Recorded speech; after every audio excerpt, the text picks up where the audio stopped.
It. Hi, friends.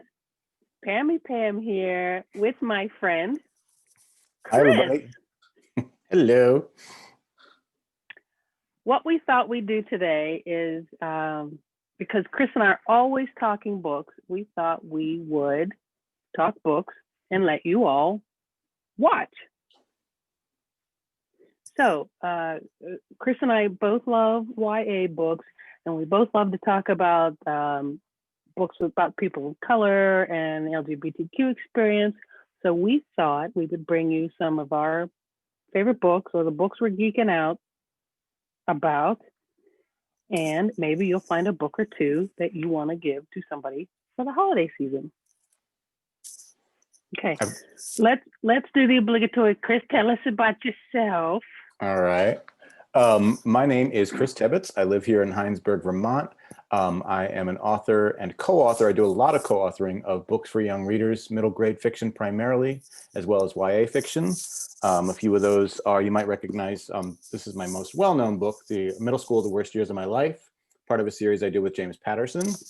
And if any of you, like me, are Survivor fans, I also did 2 trilogies called Stranded with Jeff Probst from that show, which was like winning the lottery because I love that show so much.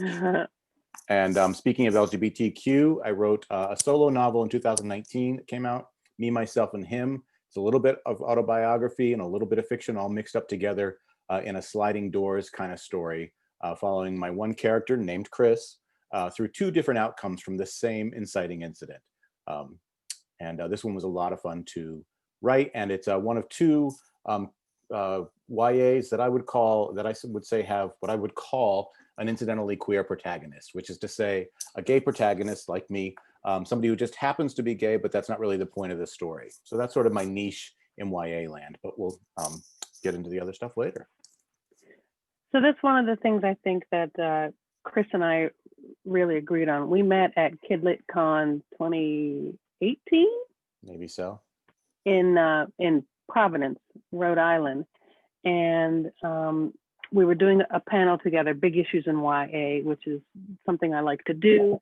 And Big Issues in YA is a session where I like audience engagement, and we talk about the issues that are important to teens, and then we come up with topics like sexuality, religion, homelessness, suicide, mental health, and then we find books that fit under each issue. And one of the things that Chris said that I really liked was the incidental gay, which really struck with me because,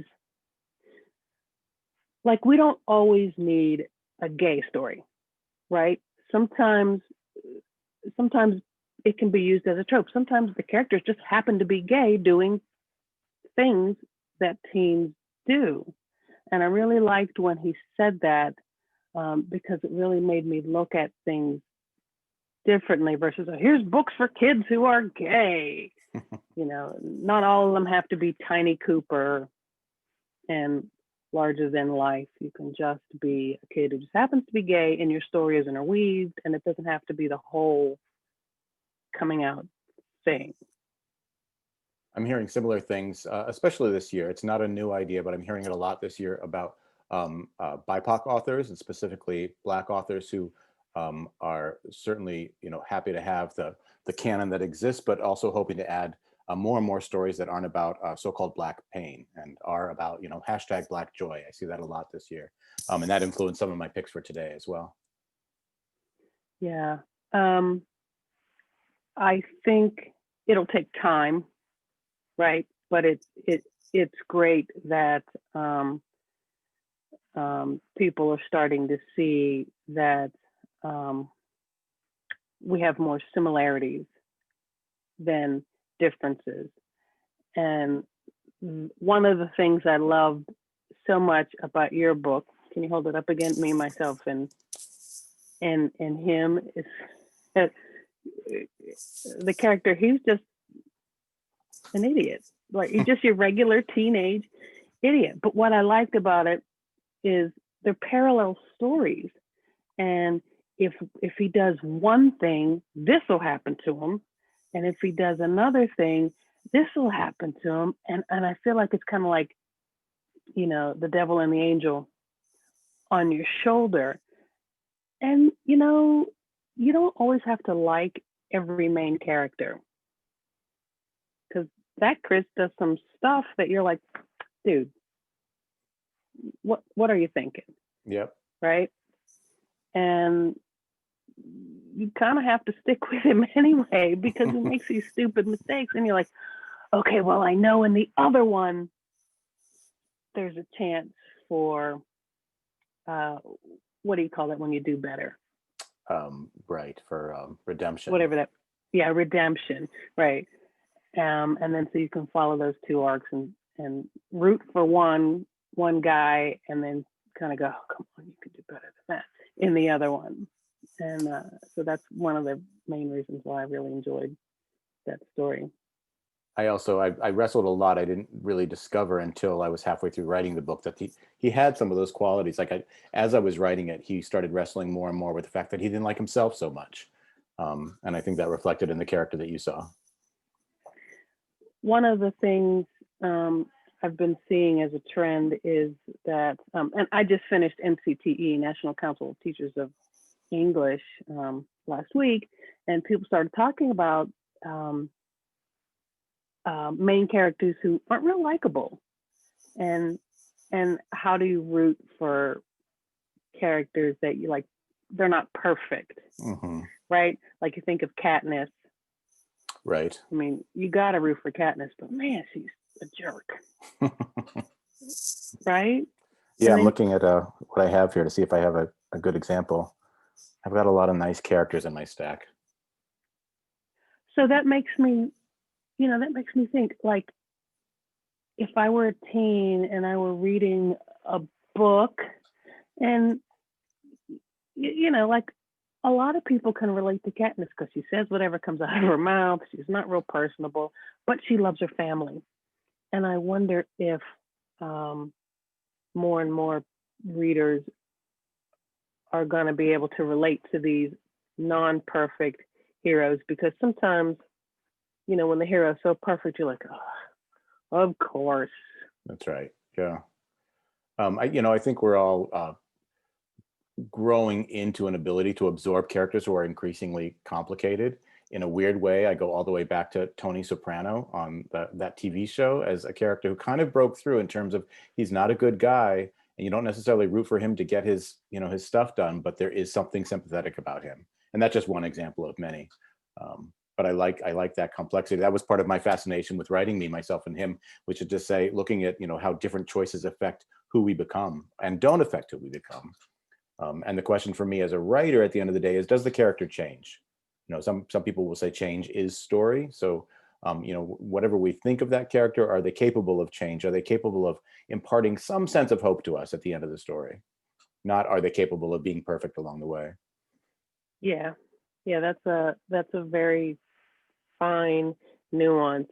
And for me, as a reader, as 15-year-old Pam, like, if everything is wrapped up too smoothly, you're like, oh, come on, and it just ruins the whole story. Like, you feel like you went through everything with them, just, oh, it wrapped up nice, and mom and dad got back together in the end. And you're like, that's not really how it is. Yeah. In real life. But Chris, jerk Chris, in your book, he kind of learned a lesson. He changed. It was, small.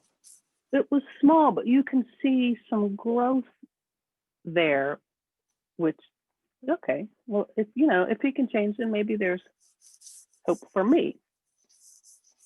And the two, without giving too much away, that the two Chris's and the two different threads change at different paces as well. That was very much intentional, which is to say, again, circumstance and choices, can affect how we get where we're going, but we also can get there one way or another. Yeah, I like that. So definitely add that book to your list, to please. Anyone who has an interest in reading. It's not just for boys not a boy book. It's not just a book for um, the LGBTQ community. It's a book for anybody who's interested in reading because it's good, if I do say so myself. Thank you. And I do. So, excuse me, I just came back from NCTE, like I said, and for those of you who are unfamiliar with it, there's NCTE, and then there's another smaller conference embedded with it called Allen, which is the something of NCTE.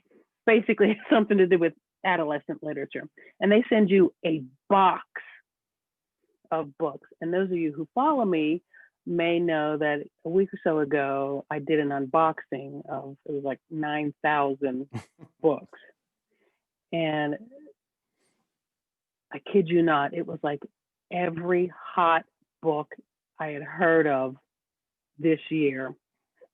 So I'm really excited to talk to you all about those, because I got to see a lot of those authors at a lot of those authors at NCTE, because it was virtual. And so that's kind of what I'm going to share with you today.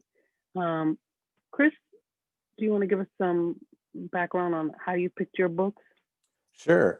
This is a completely non-comprehensive list, which is to say I don't have every population represented here that I might like to have. This is the stack of books from my shelf that I read in the last, these are all books that I read in the last year that I particularly liked, that feature BIPOC and queer voices. Yeah, in no particular order. I've got a picture book, I've got some YA, I've got a graphic novel, and a couple of middle grade titles to share as well. And just before, I know that you said at NCTE, everybody was talking about the book that I sent to you, A Phoenix First Must Burn. I don't know if you're going to be talking about that one. But I just saw on Twitter today that Patrice Caldwell, the person who pulled that collection together, that collection of short stories together, is featured this week in Forbes magazine as 30 people under 20 who are making a difference in the world. So that was very exciting to see. Awesome. Okay, yeah. So for the uninitiative, A Phoenix First Must Burn is a collection of short stories by damn near just about anybody who's everybody in YA, like Elizabeth Acevedo, Samaya Dowd, Danielle Clayton, right, Patrice herself, Evie Zoboy, right. So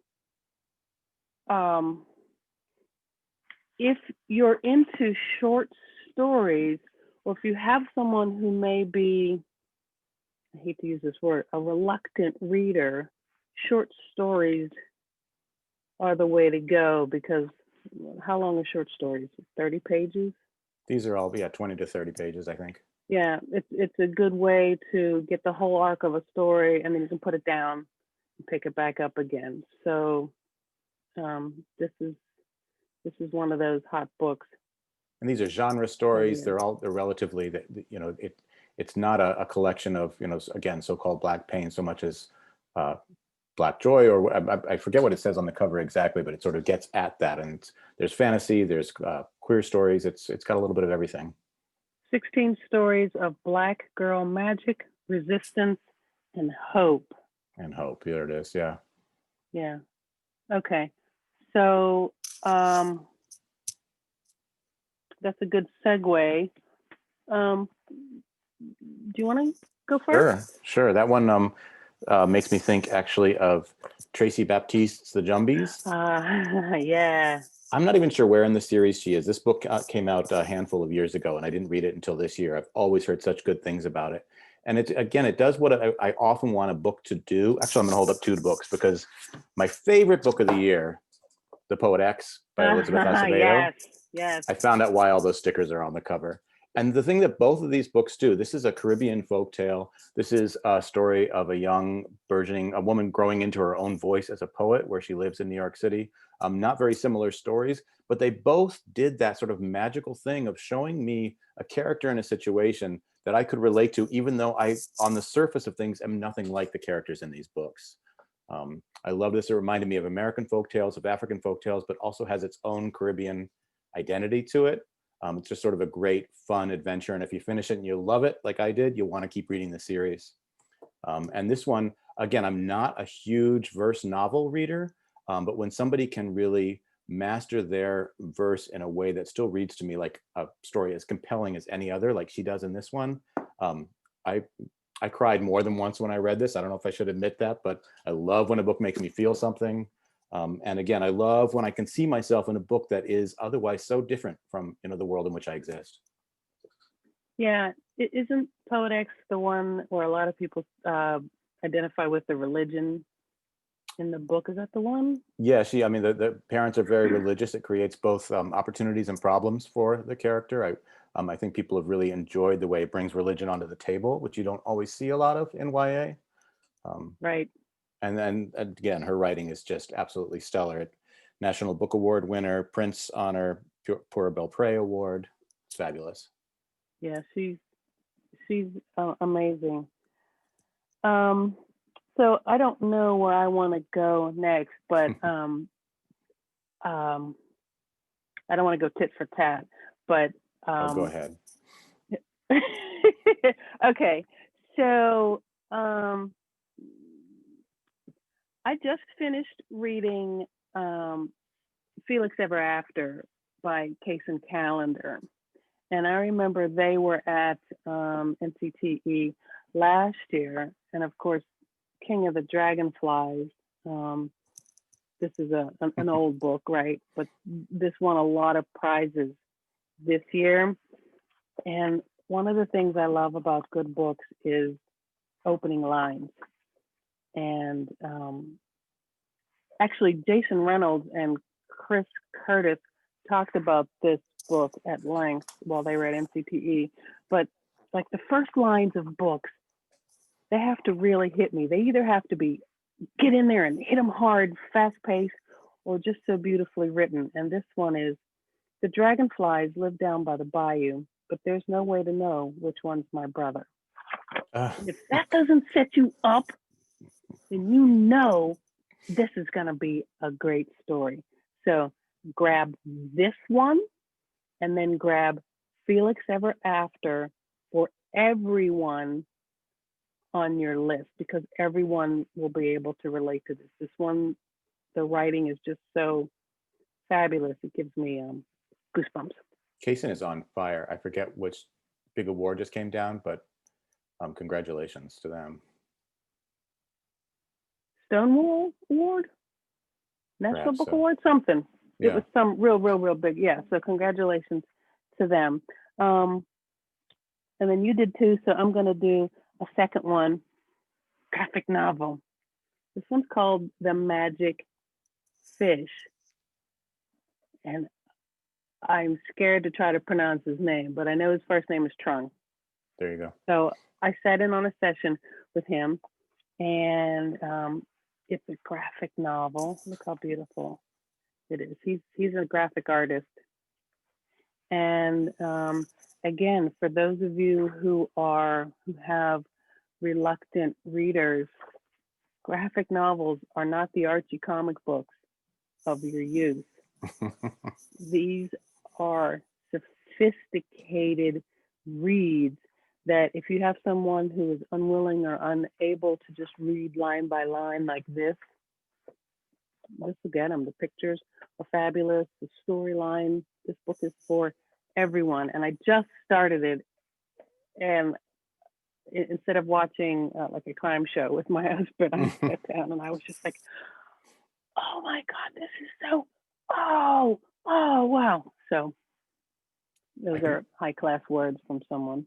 I can really power into a graphic novel sometimes when I'm too tired to pick up a regular book. Sometimes they're easier for me to fall into. And actually, again, I don't know whether maybe tit for tat's just an okay thing, but I'm gonna. It's so funny to see the illustrations in the one that you just picked, because my favorite graphic novel of the year that I read was The Prince and the Dressmaker. Is everything backwards? Should I be mirrored here? No, it's good. Matter. Okay. And I forget who recommended this to me. I just stumbled onto it, and it's essentially a fairy tale about a prince who likes to go out and dress up at night in fabulous gowns and appear on the town as Lady Crystalia.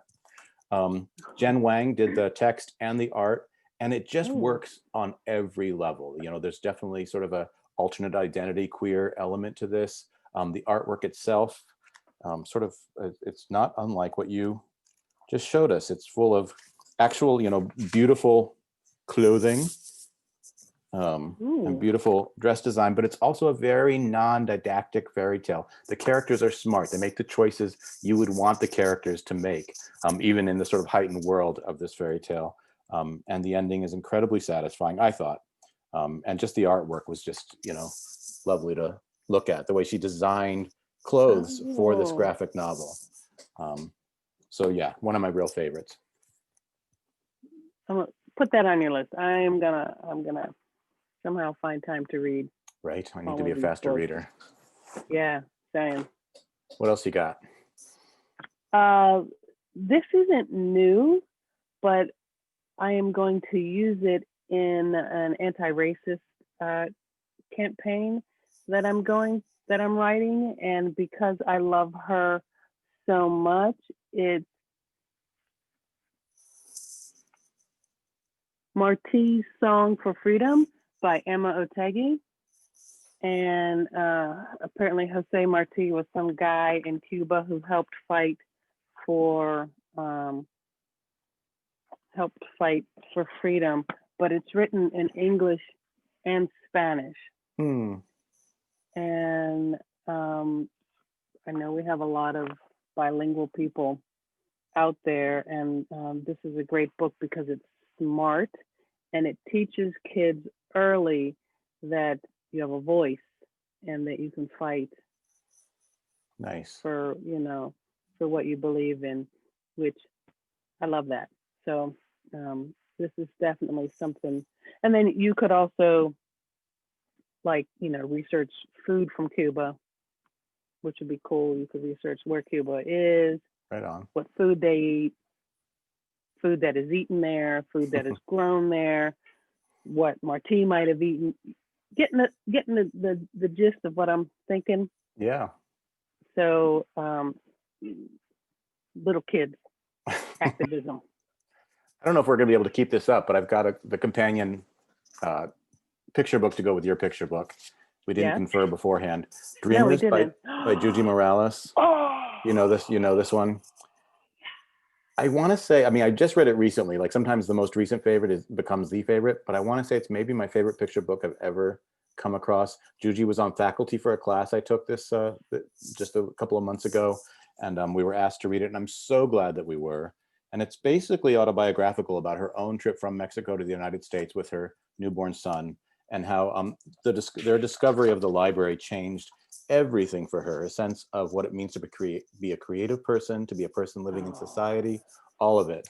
The book also has this, for what was for me almost an unexpected sense of humor, alongside this incredible sense of beauty that you just can't help but pick up on from her amazing artwork. I really can't recommend this picture book enough. And it also gives us some inside view on how hard it can be to come to this country and how much fortitude it takes for people to make their lives here, and why it's worth it. Agreed. Yeah. I have another one. Let's see. Another Spanish language person. I got this at NCTE. It's a little tiny one. It's called Imaginary Borders. And I'm not even going to try to say the name, but it's about climate. Okay. So if you're talking activism, you want to get their book. If you're into climate change, which I think a lot of young people into are. It, yeah. So I mean, I like the earth because it's where I keep my stuff. But I mean, when I was a kid, I didn't care about the earth. But I love that so many kids are interested in that. So for your little climate activist, right on. There's that. I don't know if I can answer that one with another book, so now I'll just go up the stack. Okay. Another gay male writer whose work I really have enjoyed, Darius, The Great Is Not Okay. Again, not a new book, Right? One of my real favorites that I read in the last year. The sequel, I believe, is already out. I forgot to look up the name of it. Yes. Yes. But it's one of those books that I can't quite explain the appeal. I know the appeal has been broad. It has won awards. People love this book. And yet there's something quiet and unassuming. There's something incidental about the character's sexuality as well, but he also deals with a lot of anxiety and stress as he travels with his parents to visit his grandparents in Iran. There's a lot in this book. There's a lot of passive learning that happened for me as a reader. And then also, again, a lot of identification that happened for me in terms of, this character coming to grips with his sexuality and him just himself as a young person. Again, I can't recommend this one enough. It does everything I want a book to do. And interestingly, you didn't touch on the depression in the book, which for me drives the story. Well, you kind of said it incidentally, but to me, that's the driving crux of the story is that everybody can have depression. They can look different. Like Darius's depression is different from his father's. And then when he went to that other country, his cousins were like, well, what are you depressed about? Just get over it. Yeah. Like, you don't just get over it. It's not like you can just, make more insulin, like you wouldn't tell a diabetic that. So that's another reason why I think teens can relate to that, is because it's very open about mental health issues. That's right. I mean, the place that might have once been occupied by sexuality problems are occupied by mental health problems in this one, with a character who does happen to be gay. I love that about it. Thank you for saying that. That's interesting that you said the sexuality, because when I got done reading it, I was like, wait a minute, is this? And it was so subtle, right? It is. And I was just like, is it? And the more I talked to people, they were like, I don't know. Right. See? I mean, it's okay if he is, but I love that you don't need a hard and fast answer. That's right. Right. And so relating back to Taste and Calendar's Felix Ever After, the character in that book struggles. Like they're transgender, but then they question what their label is, what they want to be called, and they finally come upon a label that seems to suit them. But and I think a lot of teens can relate to, like, what am I? Do I like boys? Do I like girls? Do I like this? Do I like that? Do I have to pick a label? Right. Can it change tomorrow? And it doesn't always have to be smack you in the face gay. That's right. And what should this label say? It doesn't always have to be a question that needs to be answered right now either. More and more these days. And I didn't specifically mention Adib Karam is the author on this book. I don't know him personally. I've told he's an extremely wonderful guy as well. I sat in on a couple of sessions with him, and he seems like a doll. So just very humble and whatnot. Yeah. So if we're going to stay on the LGBTQ for a while, I have 3 books. If you've been around here, you've heard me talk about these a lot, but I just can't get enough of them. They're picture books, and they are from a publisher called Flamingo Rampant. And I met Bear Bergman at the Philadelphia Trans Wellness Conference a couple of summers ago. And I love the books that they publish because they're very inclusive, and the world in these books looks like the world they should. So Love is in the Hair is 2 uncles, and they have a niece or a nephew, I can't remember, but they have locks. And so that, brings in the African American community, which is terribly homophobic. This one's in Spanish. Is it a boy or a girl? I think is what it says, but the whole book is in Spanish. So if anybody out there speaks Spanish and would like the book, hit me up. It'll be yours. I read it in English, but I can't remember what it's about. And this is my all-time favorite. M is for mustache. I don't know this one. Oh, it's fabulous. So it's a Pride ABC book, right? And so A is for ally. Isn't that great? Mm. B Sweet. is for bike. So it just goes through the book, and but it has all kinds of representations of people, and it's just Nice. it's absolutely perfect. Flamingo Rampant, get you some of these. I wish I had a copy of Julian is a Mermaid on me right now, because it's another along those lines. It's really wonderful. It is. You know, I have heard things about that book, though, that the author got some pushback because she's not a member of that community. Okay. I feel something like that. So it's something to look into. But I do love how the grandma totally accepts the little boy. It's a boy, right? Yeah, Julian. Yeah, Julian. Yeah. Yeah. Yeah. So that's a great one. I'll stick with my YA. Another one, again, not new. The sequel is much newer than this book itself, How It Went Down, by Kekla, one of my local friends here. And Kekla's on fire. I mean, there's the Season of Sticks Malone was really, really well received. This was just one that particularly impressed me. It's a heavy story about the fallout in a community after a young man is shot and dead. A young Black man is shot dead. And the thing that she does so masterfully in this is she takes the perspective of, I don't know how many, a dozen or more members of this community, and you hear from all of them in alternating perspectives throughout the book in little vignettes. And the way she captures voice and character and also different angles on this issue from different people's perspective, really I thought was masterful. If you liked The Hate You Give, please, please, please pick this one up, or just pick it up anyway. Yeah. High recommendation for this one. Good. Let me see if I have one similar to that. Renee Watson. Oh. Love is a Revolution. I think it's more of a love story to yourself, which is interesting because the character is a big girl, and there are all kinds of what's the word I want?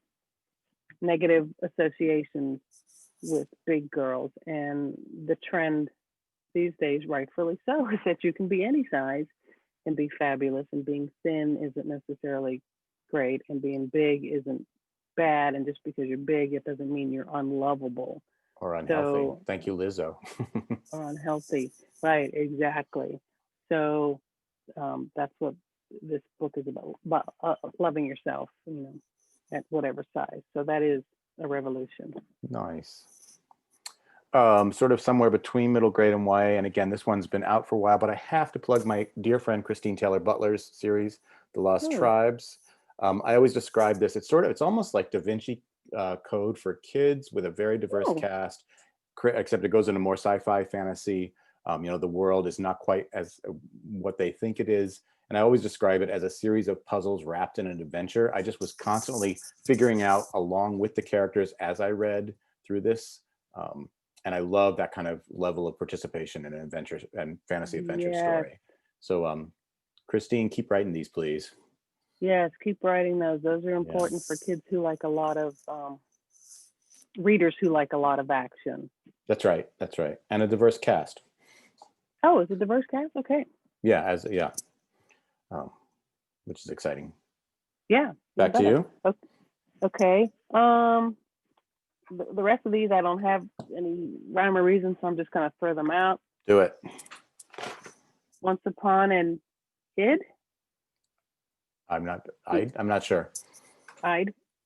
I'm not sure. Someone please correct me. But this is a story, the short stories featuring all of the hottest and latest Muslim voices. Can I just say it's about effing time? I'm not well versed enough to know what is already out there, but I'm really glad to see this in your hand today. There's there are some, but this is, important. Stories Awesome. of hope and joy. So we don't need any more negative, That's right. poverty, whatever, bad stories. What else you got? I've got Linda Sue Park's book from this year, Prairie Lotus. Oh, yeah. I read and loved this book. I love the power that it brings. It starts off soft and easy. It was written inspired by Linda Sue's love of the Little House on the Prairie books as a child, when she was blind to the racism that she then became aware of as an adult, going back and revisiting those books. And this was her response to that, about a young half Chinese girl settling in the same sort of world, not the same characters, but the same, backdrop and world of the Little House books. And how racism comes into play and what she does about that. And the way she handles the currency of those issues, the way she sort of passively captures the way in which history repeats itself, the way this book is so timely for 2020 without sacrificing its own setting in time and in place, in space, I thought was really masterful. It starts off gently, as I imagine those Little House books do. They sort of walk you through the world of the story before things get harder and harder. And then the real power of the book comes in for me at the end. I'm really happy for Linda Sue that this has been being so well received. That's great. People often forget that the Asian community they are considered people of color, and they often get left out. And it just seems like lately there are more and more books featuring the Asian community, like that one book I just had, Magic Fish. Sorry, I almost dropped the books on my dog. Sorry, Jake. But there are so many of them that I'm really hopeful that we'll get like the breadth of That's right. the Asian story after we first get through all of the horror of the camps and all of that other stuff. First, kind of like how we did with slavery. They had the slavery and poverty, then we're finally going to get the Black joy. Hopefully, we'll get to that too. It's the way I feel about queer books. I have no interest in getting rid of or erasing the fact that for many young people, it's very, very difficult to be young and queer in this country. And it's great to show them stories that portray that pain and that difficulty. But what I want is a longer shelf. So, that we're seeing more and more stories where they're grappling with sexuality, maybe in a more positive way, or not positive way, but in a happier story or a happier backdrop, or stories again where they just happen to be a gay spy or a gay, kid who wants to go to the prom or whatever it might be. So I don't have their books here, and I can't remember their names, but I was in several sessions that featured the LGBTQ voice, and these two people were saying how they had written this book, and they were at Costco of all places promoting the book, and this teacher came up like, "Oh, hey, I came to get your book. I teach nearby. Would you be interested in coming and talking to the kids?" And they were like, "Sure, we'll come." And then they wound up in a relationship with the school doing like writing sessions for the teens. And the teens, as they have a lot of angst, they have a lot of feelings that they want to get out in story. And the one sentence that I absolutely loved is one of the authors said, one of the teens said something like, "Can we write about lesbian vampires in space?" Yes, please. And they were like, "Yes, let's plot that book." I was like, yes. And that's all I've been thinking about since NCTE was, I'm ready for lesbian vampires in space. There you go. Imagine it, and that's the first step. Yeah, right on. I hope that kid writes that book. I hope so too. I wanna see it. But yeah, just like you said, just incidentally being gay. And so I have a friend, Stephanie Tolliver. She's on Twitter, and she talks a lot about people of color in speculative fiction, which I've always loved spec fic. And the fact that Nnedi Okorafor and even Octavia Butler way back in the day, they were all doing that, and now people are just finding out about it. Like, No, we've been there. We've been loving this kind of stuff. So we need everybody everywhere, right? White people aren't the only people who can go in space. Straight people aren't the only Hello. people who can go to space, Yeah. right? I've never read Octavia Butler. I feel very remiss there. I'll talk to you later about it. Yeah. I can send you a graphic novel that I have. It's deep. You really have to put on your college hat and really, you know, she'll blow your mind. Okay. So speaking of mind blowing, this is getting a lot of press as well. There's so many books. Floria, she's Argentinian. And the reason I love this book is because when you talk about the Latinx culture, it's usually only Mexico or Puerto Rico, you know? So the fact that they're from South America, and she's kind of a brown person, Nice. you know, they're not a monolith either. Well, right? Precisely. Yeah, that's right. One of my favorite people out in the world, in the kidlit world, Leah Henderson. Oh, yes. She's just fabulous in and of her own right. I just recently finished this. This is a new book. The Magic in Changing Your Stars follows young Ailey, Ayley. The name might sound familiar. He's an aspiring kid dancer who finds himself back in time in Harlem of the 1920s, where his own grandfather is an aspiring dancer. He meets Bill Bojangles himself. There are a lot of sort of known figures in this fictional account, time travel to another world. It's just a fun swirl, all built around a character who you can really relate to and you can really feel. And she has a whole, I love the characters all named for people who then show up in the appendix that she calls her Black Excellence list. So the main character's name is Ailey, for Alvin Ailey. His nemesis at school is named Mahalia. Meet Bojangles, and there's a whole. It's a great. I often will skip end papers if I'm sort of at the end of a novel. I'm ready to move on to the next thing. But this is one of the best add-ons I've ever seen in a middle grade novel because it's sort of a gateway to all kinds of other reading. So yeah, I love this, and I'm curious. Leah's just sort of getting started in the industry. I feel like I could be misstating that, but she has a couple of books down, and I can't wait to see what else she does.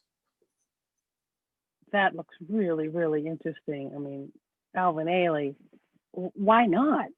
And time travel.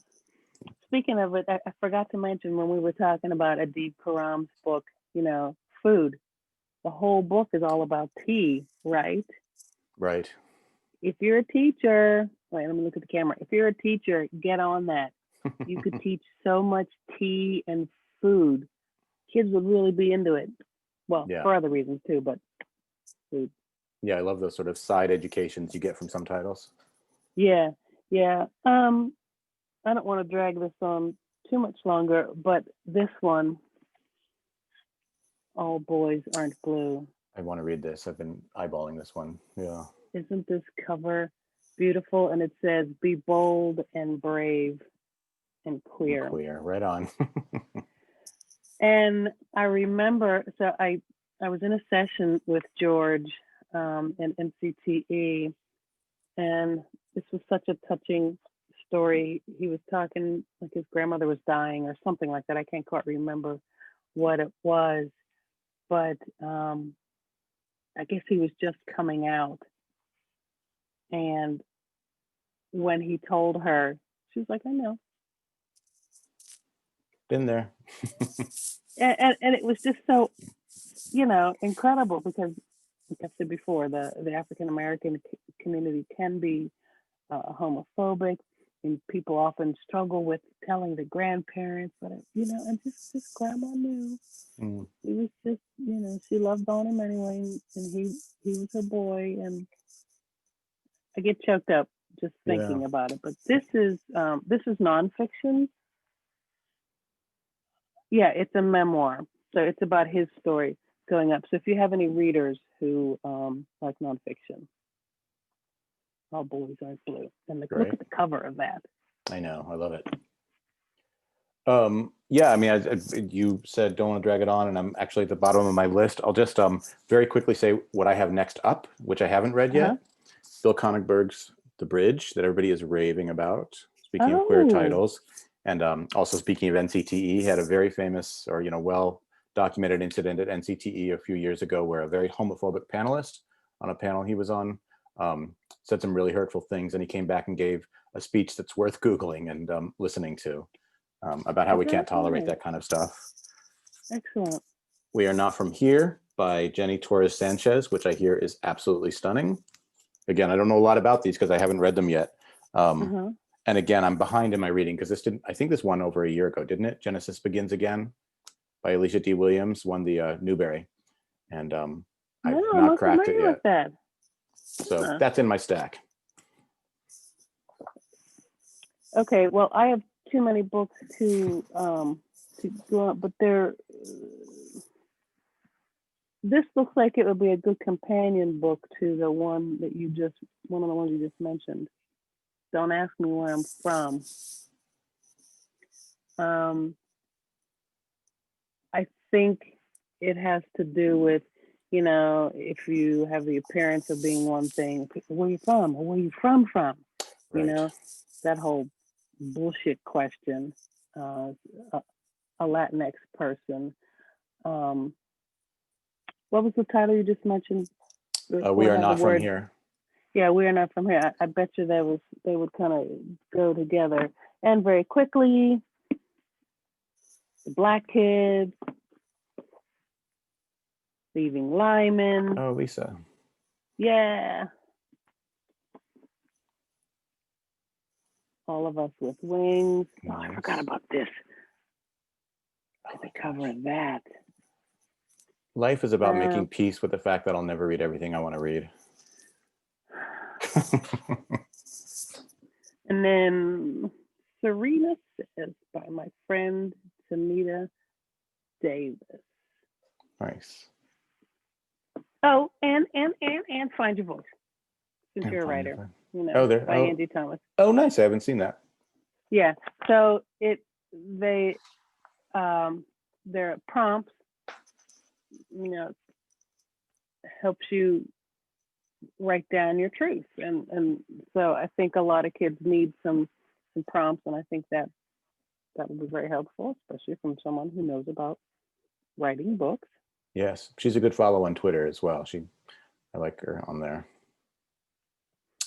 Agreed. I like most authors on Twitter. Yeah, I'm not coming up with any others, but anyway, this flew by. Yeah. And I was speeding. Like, did I get everything? Yeah. Okay. I mean, we could go on and on and on. Right. But I think we've probably given everybody enough books. So out of these, you should be able to find at least one book that somebody would like. And if you have any questions about them, like content or whatever, please feel free to hit me up, ask me. I'm very honest about books. I think kids need to know the truth, and this is nothing but truth. Yeah. Right? Kids are tired of bullshit, and they're tired of stories where they're not represented and where things are kind of sugar coated.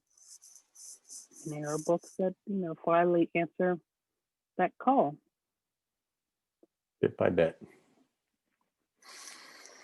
Any final words from the famous author? Well, same thing. If anybody has questions about anything we talked about today, for me, you can hit me up. I'm at Chris Tebbets pretty much everywhere, and we can't depart without just giving a nod to your fabulous shirt. That's all. Oh, y'all see my shirt? Dolly Parton wishes she had this shirt. Actually, I got it because I saw one on Debbie Harry kind of similarly about 3 years ago. And I said, well, if Debbie Harry can wear a fringed Western shirt, so can Pam. That's right. So this has been great, Chris. Thanks for sharing so many good books. I guess we'll just have to stop sleeping. Right. Thank in you. order to get to all these books. Okay, everyone. That's it. This is Chris and Pam's kind of holiday guide. And have a great day. Happy shopping.